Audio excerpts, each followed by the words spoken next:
እግዚአብሔር ከአንቺ ሰው ነው። ሙሽራው በጫጉላ ሊወጣ ከአንቺ የወጣ እመቤቴ ማርያም ሆይ ደስ ይበልሽ። ዮሐንስ አፈወርቅ በድርሳኑ እንዳመሰገነሽ እኔም አመሰግንሻለሁ። የጠፋ አዳምን የፈለገው ባገኘውም ጊዜ የተሸከመው እውነተኛ ቸር ጠባቂያችን ክርስቶስ ከአንቺ የተወለደ እመቤቴ ማርያም ሆይ ደስ ይበልሽ። እግዚአብሔር በደል የጣላት የዋን ጽኑ የሚጎዳ ማሰሪያዋ በአንቺ የተቆረጠላት እመቤቴ ማርያም ሆይ ደስ ይበልሽ። እግዚአብሔር በብሩህ ደመና ተጭኖ መጥቶ በማኅፀንሽ ያደረ እመቤቴ ማርያም ሆይ ደስ ይበልሽ። በቅዱሳን ነቢያት በቅዱሳን መላእክት አድሮ የሚኖር ከአንቺ ተወልዶ የተገለጸልሽ እመቤቴ ማርያም ሆይ ደስ ይበልሽ። ከአብ ከመንፈስ ቅዱስ ጋር የምንሰግድለት ቃል የሚባል እግዚአብሔር በአንቺ ባህሪ ከአንቺ ይወለድ ዘንድ የወደደችው እመቤቴ ማርያም ሆይ ደስ ይበልሽ። እኔ ለምእመናን ወንጌልን የማስተምርለት የጌታ እናቱ እመቤቴ ማርያም ሆይ ደስ ይበልሽ። ከወለድሽ በኋላ ማኅተመ ድንግልናሽን እንዳይለወጥ አድርጎ የጠበቀሽን አማኑኤልን የወለድሽው እመቤቴ ማርያም ሆይ ደስ ይበልሽ። ማኅተመ ድንግልናሽ ሳይለወጥ ንጉሥ ክርስቶስን የወለድሽው እመቤቴ ማርያም ሆይ ደስ ይበልሽ። ማኅተመ ድንግልናሽ ሳይለወጥ ንጉሥ ክርስቶስን የወለድሽው እመቤቴ ማርያም ሆይ ሰላምታ ይገባሻል። ልዩ መድኃኒታችንን በመውደድሽና እናትን አገልጋይ ተብለሻልና እግዚአብሔር ባህሪሽን ባህሪ አድርጎ ባለሟልነትን አግኝተሻልና እመቤቴ ማርያም ሆይ ሰላምታ ይገባሻል። እኛ ከምንወደው እሱ ከሚወደን ልጅሽ ኃጢአታችንን ያስተሰርይልን ዘንድ ለምኝልን።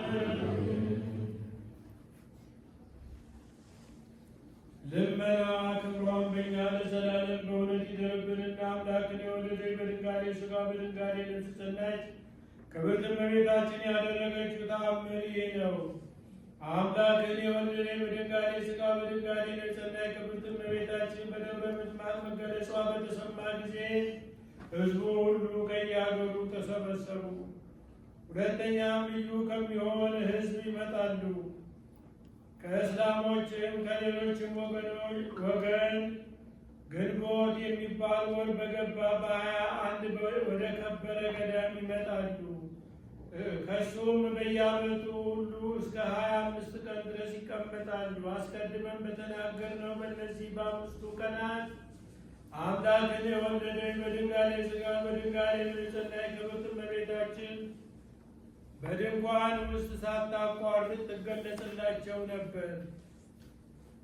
በዚህ ወራት ዕለት ዕለት መላእክት በሕዝቡና በድንኳኑ ላይ በአንድነት ክንፋቸውን ዘርግተው ያዩአቸው ነበር።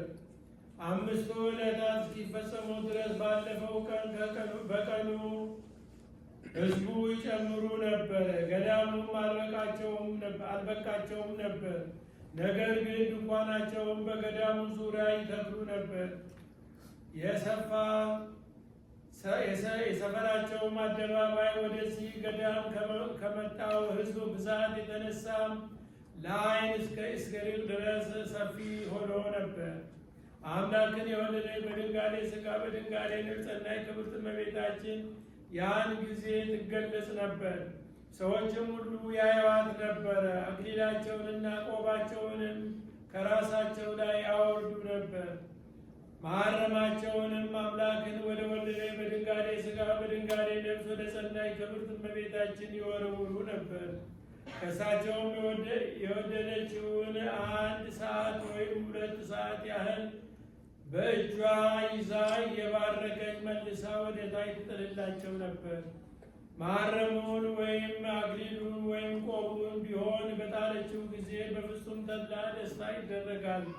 አንዱ በአንዱ እየተነባበረ እርስ በርሳቸው ይጨናነቁ ነበርና አንዱ ሌላውን ይረግጠው ነበር። አምላክን የወለደች በድንጋሌ ሥጋ በድንጋሌ ነፍስ ጸናች ክብርት እመቤታችን የወለደችውን ሰው በረከትን ይቀበል ነበር። ንጽሕት በሚሆኑ እጆቿ የያዘችውን ቡራኬዋን ይቀበላል። ልመናዋ ክብሯን በእውነት ለዘላለም በእውነት ይዘርብን። ከእመቤታችን ከቅድስት ድንግል ማርያም ረድኤት በረከት በሁላችን ላይ ይደርብን። በሰላም እንደዋለን በሰላም እንዳሳደረን በሰላም ያውለን። የተቀደሰ ቀን ያድርግልን። ሀገራችን ኢትዮጵያን ይጠብቅልን። ከክፉ ነገር ሁሉ ይሰውርልን። ሕዝቧን በፍቅር በሰላም አንድ ያድርግልን። አባታችን ሆይ አቡነ ዘበሰማያት